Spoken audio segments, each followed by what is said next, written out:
পূর্ব মেদিনীপুরের পাঁশকুড়া ব্লকের মুরাইল গ্রামে রাস্তা সারাইয়ের দাবিতে বিক্ষোভ এবং অবরোধে সামিল হলো গ্রামবাসীদের। তাদের অভিযোগ, স্থানীয় এলাকায় পথশ্রী প্রকল্পের রাস্তা হলেও মুরাইল গ্রামে প্রায় 1.5 কিলোমিটার রাস্তা দীর্ঘ কয়েক বছর বেহাল অবস্থা। সামান্য বৃষ্টি হলেই বেহাল রাস্তা হয়ে পড়ে, প্রায়শই ঘটে বড়সড় দুর্ঘটনা। স্থানীয়দের অভিযোগ, নতুন রাস্তার দাবিতে প্রশাসনকে বারংবার জানিয়েও কোনো ফল মেলেনি।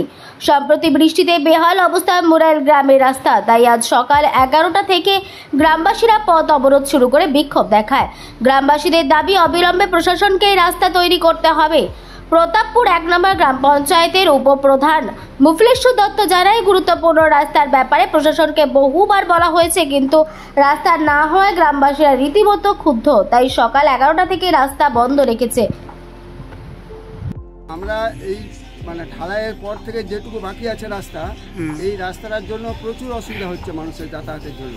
এখান থেকে প্রচুর স্কুলের ছেলেমেয়েরা যাচ্ছে, 2 তারিখে স্কুল খুলবে, ছেলেমেয়েরা আছাড় খেয়ে পড়ে যাচ্ছে, স্কুল ফেরত চলে যাচ্ছে। আবার এখানে ছোটো ছোটো বাচ্চারা, এখানে ধুলিয়াপুর হাই স্কুল আছে, ধুলিয়াড়া হাই স্কুল আছে, প্রাইমারি স্কুল আছে, শিক্ষা কেন্দ্র আছে মুরাইল গ্রামের মধ্যে।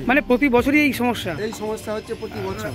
দীর্ঘদিনের গ্রামবাসীর পক্ষ থেকে প্রশাসনকে এবং পঞ্চায়েতকে সবকে জানিয়েও কোনো কাজ হচ্ছে না। আরও রাস্তার হাল আরও খারাপ হয়ে যাচ্ছে।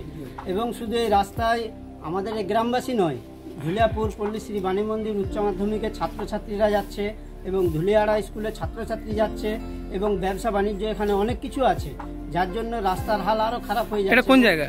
এটা হচ্ছে মুরাইলের মেন রাস্তা। এখানে হাজার হাজার মানুষ যাতায়াত করে, স্টেশন থেকে একদম স্টেশনে যায় প্রতিদিন মিনিমাম হাজার হাজার মানুষ, ব্যবসায়ী কাজে যায় মানুষ, এবং সেই জন্য কোনো কাজ হচ্ছে না। সারা রাত সারাদিন লোক যাচ্ছে আসছে। কতটা এলাকা এবং ক্ষতিগ্রস্ত অবস্থা? অনেকটা এলাকা, 1.5 কিলোমিটারের থেকেও একটু বেশি হবে। আরও রাস্তা একদম খারাপ হয়ে যাচ্ছে এবং অবিলম্বে আমরা বিডিও সাহেবকেও বলেছি যে কোনো কাজই হচ্ছে না।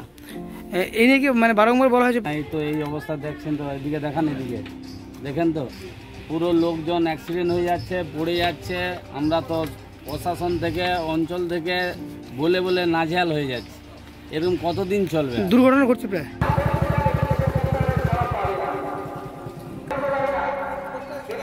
আচ্ছা,